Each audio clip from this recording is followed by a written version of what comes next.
Hello, welcome back to my channel and my blockbuster ranking of the 26 seasons of the classic series of Doctor Who.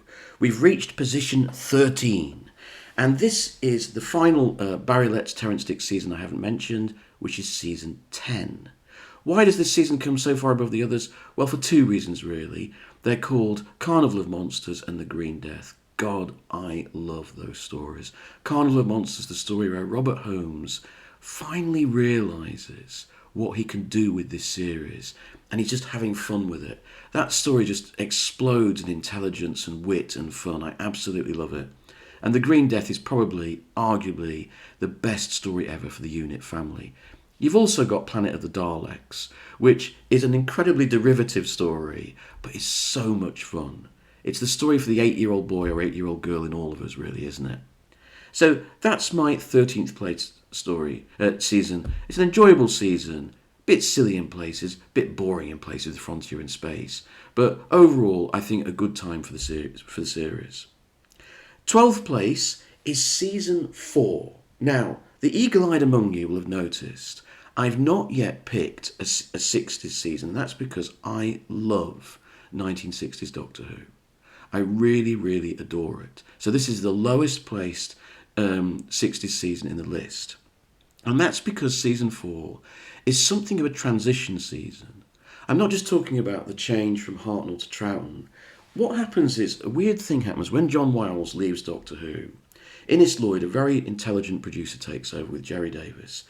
But it takes them a long time to work out how to make Doctor Who what they really want to do.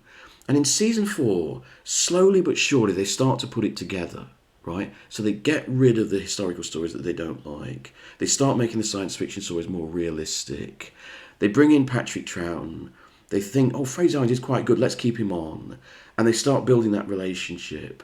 And through the Moon Base, the Macra Terror, the Faceless Ones, they get rid of the elements they don't like. They push in the elements they do like. And then, at the end, Evil of the Daleks, it just flowers, it blossoms. You know, if you've ever done the marathon, going all the way through, Evil of the Daleks feels incredible. It just hits you, it slaps you across the face. Suddenly, the series just explodes with confidence. You know, investigating its own mythology. You know, an epic story set across different places, you know, Victorian England and Skaro. It could go anywhere, do anything. It starts off in modern day England as well. It feels like this is the story that begat almost the modern series. And it's kind of slowly built up to through season 4. So though it's a transition series, it's a lot of fun. The two historical stories, they're not as strong as the Hartnell historical stories, which were much more serious and investigated their historical period. They're more like romances, but they're great fun. The two Dalek stories are the best Dalek stories ever. Genesis is more of a Davros story for me. When the Daleks are on their own as the enemies, the two David Whittaker scripts, Power and Evil, in this season are the absolute best writing that they ever got, and actually some of the best writing that the Doctor himself ever got. You see this burgeoning relationship between the Doctor and Jamie, and you've also got the story that I would pick as the definitive Doctor Who story of all time, by which I mean not necessarily the best story, but the story that tells you what Doctor Who is and what it's about. And that story is the Macra Terror. I love the Macra Terror. That's where the Doctor is at his most rebellious. He comes to this place, everyone's having a lovely time, and he says, something's not right, something's got to be done. It turns out that this whole lovely society where everyone's happy, it's all been engineered by these crab creatures. They're making the human beings do everything, they control every aspect of their life, just so that they can get them some gas. That's what Doctor Who does brilliantly. You know, the Doctor comes in as the ultimate rebel. He says, I'm not accepting any of this, it's got to change. He even gives himself 11 out of 10 because he doesn't, you know, conform to just normal scoring. It's full of that sort of stuff. He revolutionises the gas flow, all that kind of thing. And that's what I think Doctor Who is really about. So for me, this is my 12th placed season. And above it, I'm going to put season 3. Now, season 3 is a right old ramshackle series. And the Doctor Who seems to be going out of control. Hartnell's getting iller and iller. He's having fights with his producer. John Wiles clearly doesn't like him and starts pushing him out of his own series. They have all sorts of ways of getting rid of Hartnell. The Doctor's hardly in the massacre, and in the Celestial Toymaker, he's made invisible. It's almost as though they're kind of pushing Hartnell out the door. They're changing the companions, chopping and changing around. The whole thing seems to be a bit tired and, disappearing up its own arse. But I also should say that I don't like the move from Verity Lambert and her wonderful style of whimsy to the rather darker, more grittier, and also more sort of, what's the word I'm looking for, smart-ass world of John Wiles, for example, in The Mythmakers. But, it's a big but, those 6 stories after Dalek's Master Plan, what an incredible run of stories that is. An incredible run of ideas and approaches and different formats for the stories. You start off with The Massacre, a very serious, very intelligent historical drama with a very powerful and moving ending. Then you get one of the most ambitious science fiction stories up to that point with a brilliant 2-part structure. So you think the story has ended at the end of episode 2, but what's happened in those first 2 episodes, you can go into the future and you've got a whole new story, which is consequent on what was done in the first 2 episodes. Very ingenious.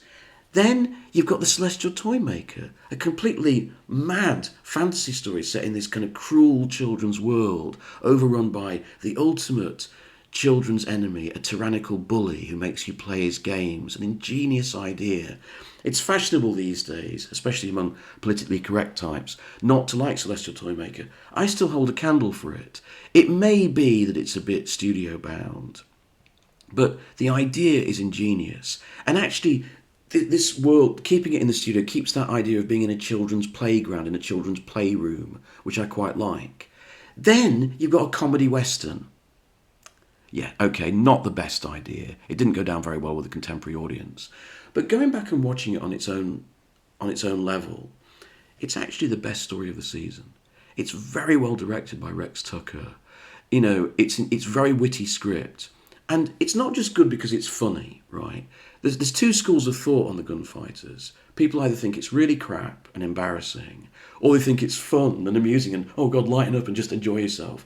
But actually what both of those people are missing is it's a really clever script that really, it sort of deconstructs the Western. So it starts out, it's all funny and jolly, but it gets more and more serious until the actual shootout is the victory of quite ruthless, sadistic, self-interested people. And it's also a satire on America, right? So that the Doctor's sort of English liberalism can't deal with the sort of ruthless self-interest of these, men who are driven by money or driven by violence in the West. It's, go back and watch it. It's actually quite well written. It's quite clever. So you got that. Then you off into science fiction again for a story that is totally different and starts Doctor Who from scratch, and that is The Savages, where the Doctor, for the first time really, becomes a moral hero who cannot accept things as he finds them, but must, work out how they got to be where they were. He doesn't just arrive at the Savages planet and think, what a wonderful civilization. He says, I must know how this came about. That's a first in Doctor Who. This very slight, kind of, forgotten story actually resets the whole thing. And then you've got another story after that again resets it, the War Machines, that kicks Doctor Who into contemporary London and, kickstarts a whole new kind of science fiction that will go throughout the 1960s. All in that run of 6 stories. It's a very ramshackle season, it's all over the place. Hartnell is starting to lose it a bit. But my God, it's exciting and interesting to see where it goes. So now we're going to the top 10. Now at number 10, you might be a bit surprised that I've picked this season so high. I was as well, actually. But the season I'm going to pick is season 16, the Key to Time season. Now, this season, a lot of fans don't like it. Some people see it as the definition of average in Doctor Who. I kind of felt the same way for a long time. But you know what, right? I did the marathon. I went from An Unearthly Child right through to the end of Capaldi.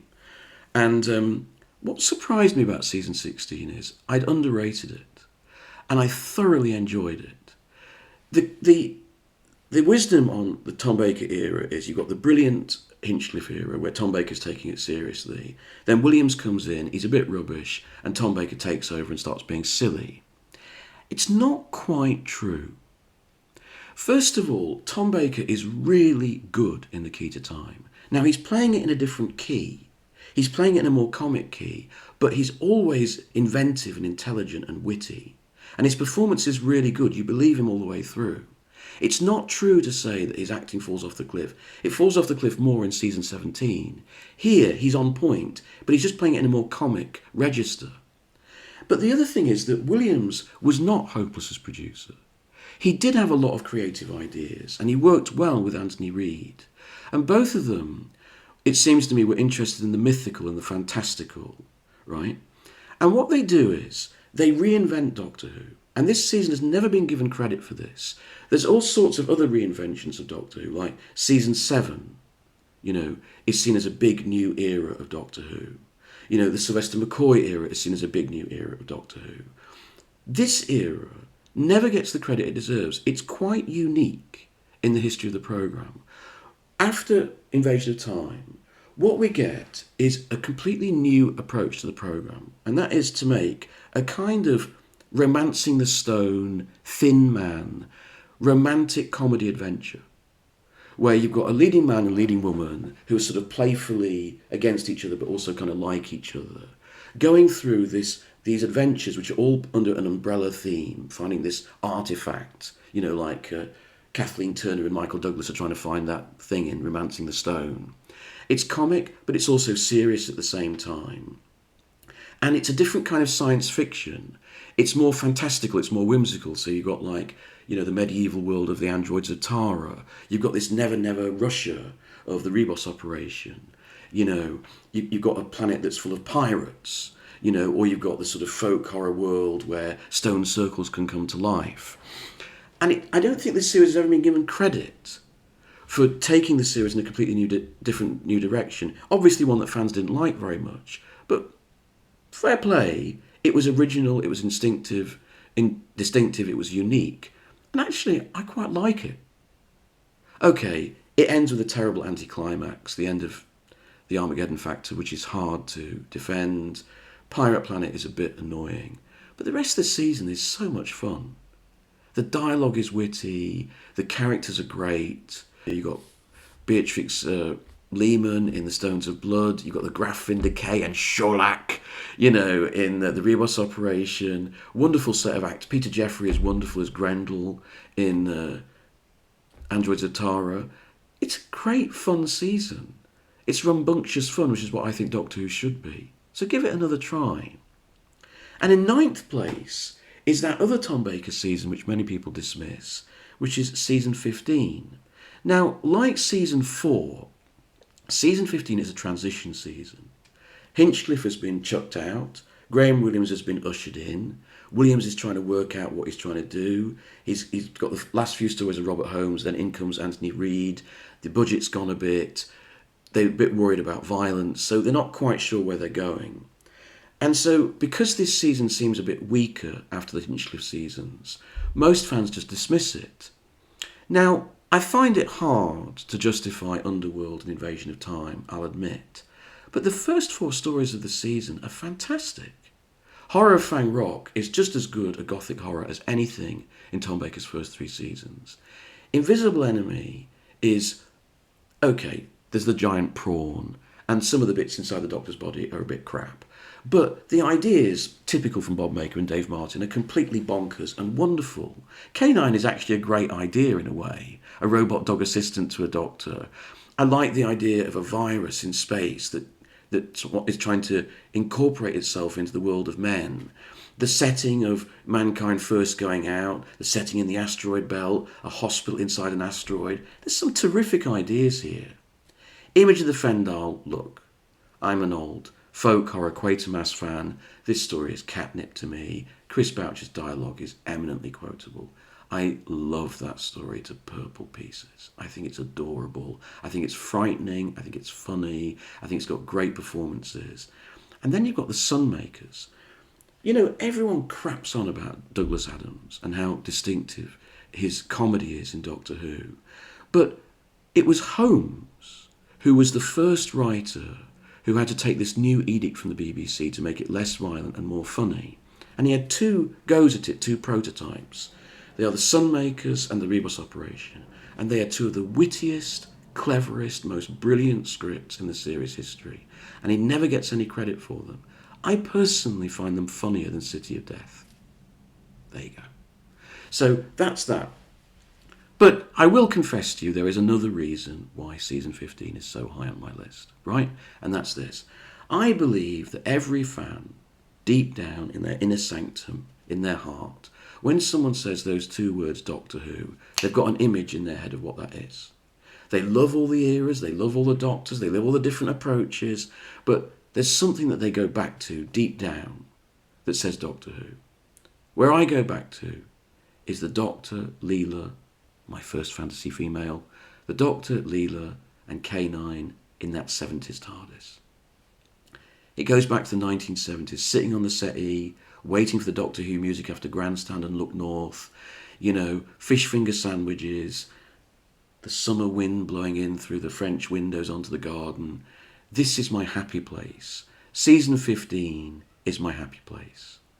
It's the middle of the 70s, it's between the gothic horror that used to scare me and the sort of later baggier bit Tom Baker. It's right in the middle. It's 70s. It's Queen on Top of the Pops. Do you know what I mean? That's my Doctor Who, right? I love all Doctor Who, but that's where I go back to. That's my inner sanctum, and that's this season. Finally, I'm going to go to my 8th placed season, and that is season 6. Now, season 6, by rights, it has no right being so high in this list, right? Patrick Troughton is getting knackered. The scripts are getting a bit formulaic, The Dominators doesn't work. Seeds of Death is just a really basic sequel. The Space Pirates is really boring. The Crotons feels like a throwback to early 60s science fiction. There's no reason why this season should be ranking so high. I love it. I absolutely love this season. Why do I like it? First of all, the TARDIS team. Patrick Troughton, Fraser Hines, and Wendy Padbury. Just a perfect TARDIS team. So fun to be around. It always surprised me when Troughton and Fraser Hines admitted that they didn't quite get on with Wendy Padbury at first, because they're just so perfect together. They're great.